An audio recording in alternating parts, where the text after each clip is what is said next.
Ken Starr says our national DNA contains a dominant freedom gene. At this very moment, our religious freedom is under threat like never before. Hi, I'm Stuart Shepard, and this is First Liberty Live. We've got an important program note before we get started. Next week is the National Religious Broadcasters Convention, and we'll be traveling to that in Dallas and doing live episodes all week long with people you'll want to hear from. One of the guests I'm looking forward to are the Kendrick brothers. You may know them from the movie War Room and Courageous, and my favorite, Facing the Giants.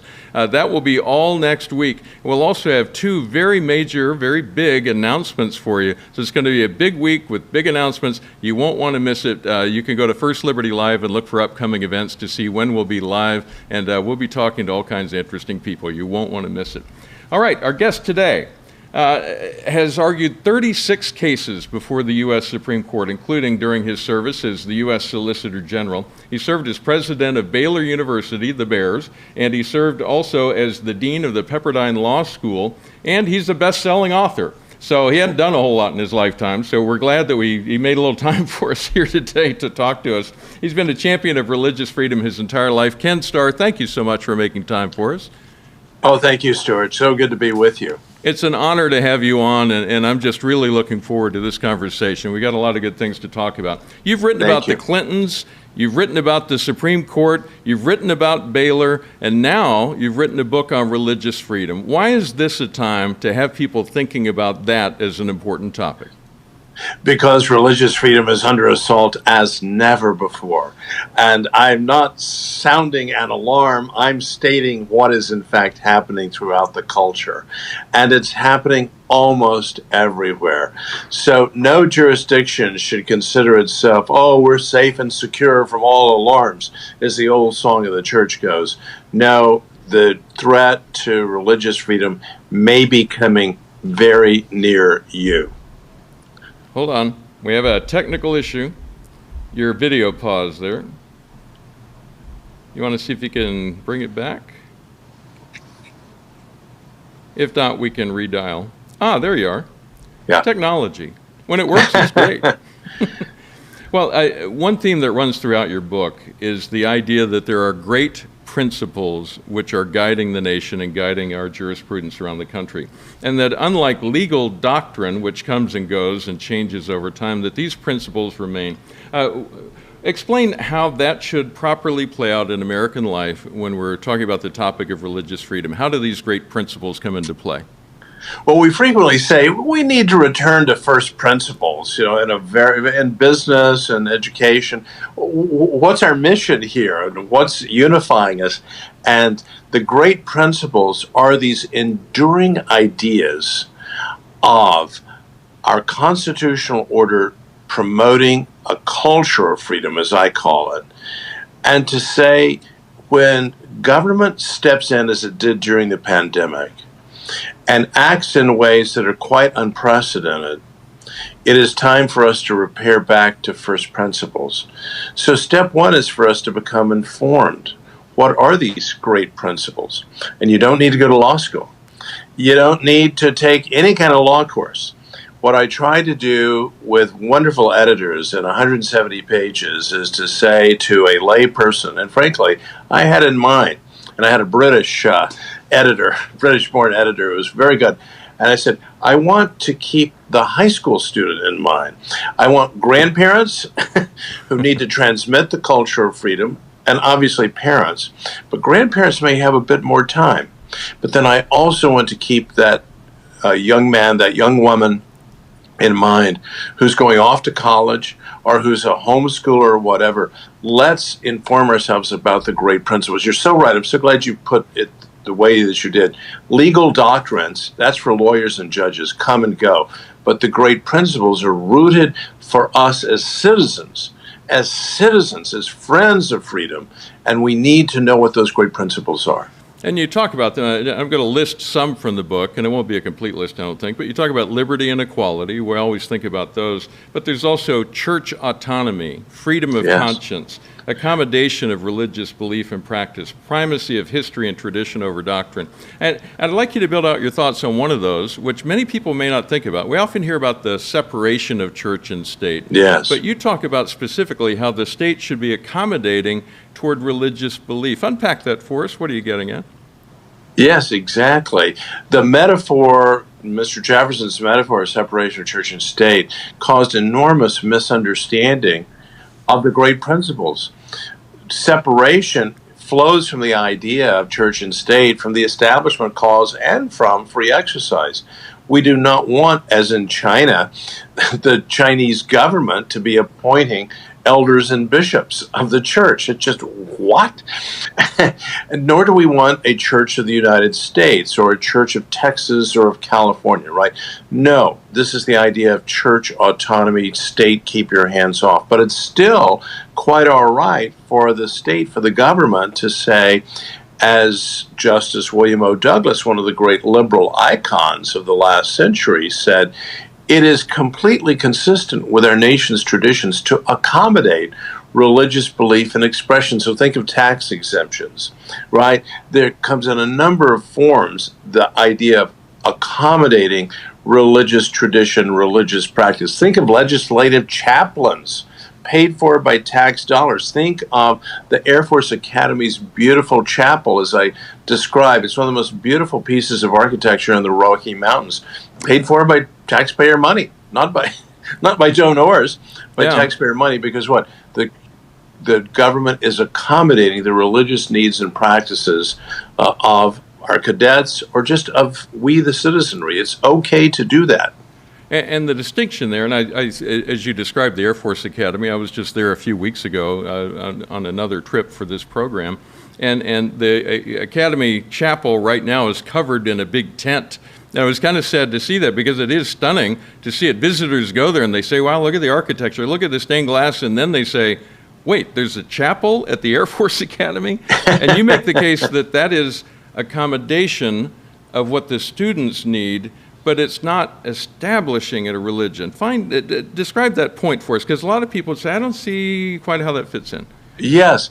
Well, by accommodating, you make something available, right, that those who want to, and that's a key element as well, freedom of conscience.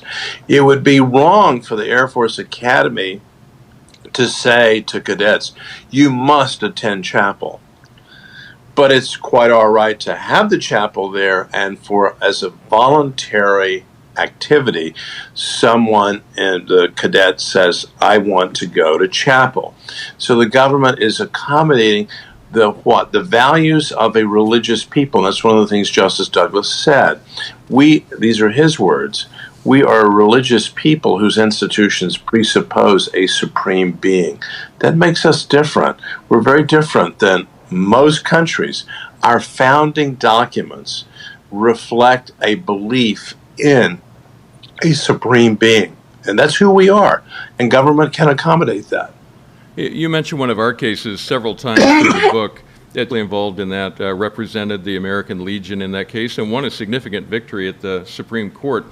That challenge brought up a lot of discussion about something that most people don't talk about, and that is the Lemon test, as far as how the courts look at cases that are brought in concerning the free exercise of religion, and even monuments and memorials around the country that have a religious shape or words on them, text, whatever. What did we learn from that opinion, and how do you see that impacting the legal landscape going forward when it comes to cases involving religious freedom? Well, First Liberty's victory was a mighty one. It was hugely important because the Bladensburg Cross, enormous cross, had stood, by the way, unchallenged for so many years. Almost 100. But yeah, for 100 years. But then here's an organization, God bless them, the American Humanist Association says, we don't like that, we're going to challenge it after all these years. The Supreme Court, by a supermajority, 7-2, vindicated First Liberty's position, which is the correct position in the great principles of our history and tradition, can in fact validate and uphold practices that might otherwise be questionable. Think of legislative chaplains, the Senate chaplains, Barry Black, a very impressive man. We pay his salary. We support his staff financially. We provide him, we being the taxpayers, with an office and so forth. What are we doing by doing that? We're accommodating the spiritual interests and needs of members of the Senate, and then, of course, there's the House of Representatives counterpart. Now, that practice came under challenge 30 years ago in the context of a state legislative chaplain. And there, the Supreme Court was really kind of struggling with its doctrine on the one hand, you mentioned Lemon versus Kurtzman, versus our history and tradition on the other. And the great principle of history and tradition triumphs over the doctrine of Lemon v. Kurtzman, over the vigorous dissent of of Justice Brennan, who said, wait a second, when you apply this test of our doctrine, then the legislative chaplaincies have to go. And the majority of the Supreme Court, that was a narrow 5-4 majority, but it was a very important decision in vindicating what First Liberty then achieved fully in the Bladensburg Cross case, which, as I say, was 7-2. So these great principles, when we win a smaller case, right, legislative chaplains, then we start winning additional cases. It's as if the constitutional flywheel gets turning in favor of freedom. The culture, so that's the juxtaposition and the ironic juxtaposition. The culture is turning against religious freedom. The Supreme Court has stood, as it did this very morning, steadfast in favor of religious freedom. My favorite Supreme Court Justice, Antonin Scalia, once referred to that lemon test as a late-night ghoul, or a ghoul from a late-night horror show that scares children and keeps reappearing. And it seemed like for many years the justices would call it up when they felt it was useful, and then they'd just ignore it when it wasn't. Now, we like to point out here at First Liberty that inside that 7-2 decision, there was a majority of the justices who said it's time to get rid of lemon. So Yes. we've also been pursuing other cases and also been watching out for other cases that are demonstrating that and trying to shore up that idea that lemon is truly dead. Because if it is, it makes it a lot easier for us to press cases involving religious freedom, and also gets rid of this whole offended observer status. I mean, that also takes a swipe at that. Yeah, a lot of the doctrines which, justices, good conscience, goodwill, trying to help the analysis, but sometimes the doctrine stands in the way of these towering principles. And I'm so glad you mentioned Justice Scalia's colorful description of the Lemon v. Kurtzman test, because he stated that in the context of a case called Lamb's Chapel that involved one of the great principles, which is thou shalt not discriminate against a religious voice there in the evangelical church on Long Island that wanted to show Jim Dobson's Focus on the Family films at a public school. So the school provided access to the community, so Planned Parenthood could hold a meeting there, the Boy Scouts or whomever could hold a meeting there. But then the school board said to Lamb's Chapel, to the pastor, oh, I'm sorry, you're religious, you can't be here. That same absolutely wrong-headed, perhaps well-meaning, we've got to avoid the Establishment Clause, Mr. Jefferson, the metaphor of separation of church and state. And the Supreme Court there was unanimous in saying, they had different doctrines, but they were unanimous in saying, you cannot exclude a religious group from these public facilities. The idea of non-discrimination, hugely important, great principle. Yeah. Something you wrote that I highlighted and underlined, or at least I would have if it wasn't on my Kindle. Under the Constitution, and against the backdrop of numerous Supreme Court rulings, you explain that religion is not something to be considered as equal among other interests that people might have. In fact, and this is an exact quote, religion is not just special, it is of extraordinary constitutional importance. Fill out that image for us. What is it that sets religion apart when it's considered in a court of law? Because first of all, it is the first of our, as First Liberty by its name suggests to the American people, that these are our first liberties. Congress saw fit in proposing the First Amendment for the freedom of religion to come before freedom of speech and freedom of the press. It says, boy, that's pretty important. Not that freedom of speech isn't important, it's vitally important. Freedom of press, vitally important. But it's absolutely paramount that we protect this first liberty. And one of the reasons is because, as I say later in the book, there is a grace that is brought to our civic life. Let's leave theological, biblical issues aside and just say, from a sociological and cultural standpoint, what's the purpose of these churches and synagogues? And the idea was captured by Harvard sociologist Robert Putnam in his book, American Grace. They bring grace in terms of helping the community be a better community, of doing as our Lord did, of reaching out to the poor and the destitute, the underserved. What is now, of course, huge when we talk about some of the issues involving very important questions under debate, critical race theory, so-called white privilege, all these very controversial and divisive ideas. What is it that the church has been doing? It has been trying to heal, reconciliation. Martin Luther King Jr. wanting the word Christian and insisting on the word Christian being in the name of the Southern Christian Leadership Conference to show we're in favor of human dignity and equality, but we're not in favor of violence. We will not engage in violent acts.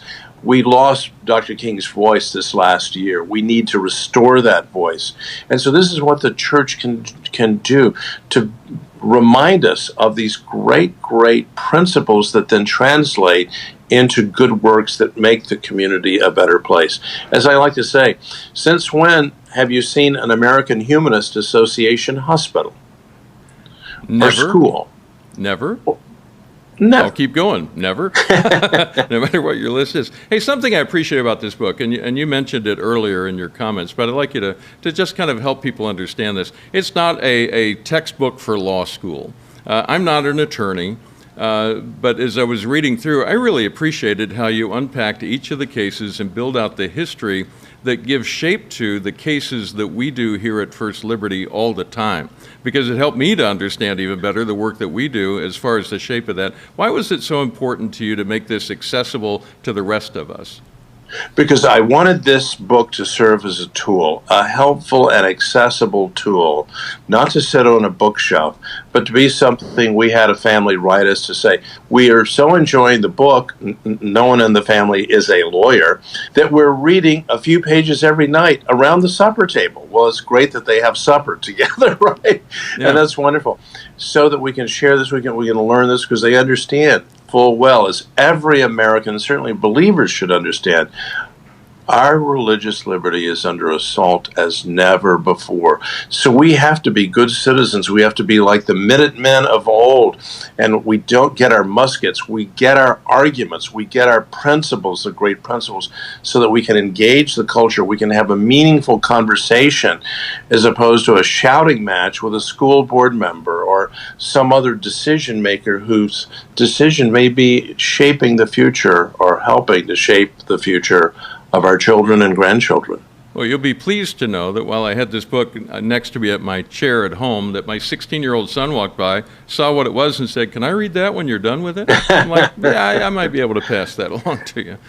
It's written for him as well as for grandparents. So I don't want to suggest that if you have a college education, you'll not find this accessible. It is. I just wanted it universally accessible to literate people who care about our freedoms. Very good. We're going to provide a link to Ken Starr's book in the text that goes along with this video. And you know what? There's a lot more that I'd like to talk to you about. And I know you're going to be at the National Religious Broadcasters Convention next week. We're going to be there too. Can we continue this conversation next week? Would you like to pick it up then? We could talk some more. I would love to. Thank you for the invitation. I accept. I've got a spot on my calendar on Wednesday, so let's make that happen, and we'll unpack some more from your book. Ken Starr, thank you so much. It's an honor and a privilege to get to talk to you. I really enjoyed your insights. Thank you, Stuart. Good to be with you. And as I mentioned, we're going to be at National Religious Broadcasters next week. You can keep an eye on our website, firstlibertylive.com, for updates on that. And we'll also be putting out notices through our social media, Facebook and Twitter and all that, so you can keep an eye out. Hey, if you are concerned about the threat to religious freedom in the U.S. and would like to make a difference like never before in pushing back against it, we invite you to take part in our fiscal year-end campaign. Our fiscal year-end comes up at the end of June. We start a new one in July. And we currently have a $1.6 million goal for our fundraising for the end of the year. And we also, thanks to the support of some generous donors, have a $500,000 challenge grant. So if you give right now, your gift will effectively be multiplied, doubled by that challenge grant. So would you please, if these matters are of interest to you, consider becoming a supporter of First Liberty Institute, and if you already have, thank you for that, and we look forward to working together with you in the future. As I mentioned, next week we'll be live pretty much every day, all week long, so keep an eye out for it right here on First Liberty Live.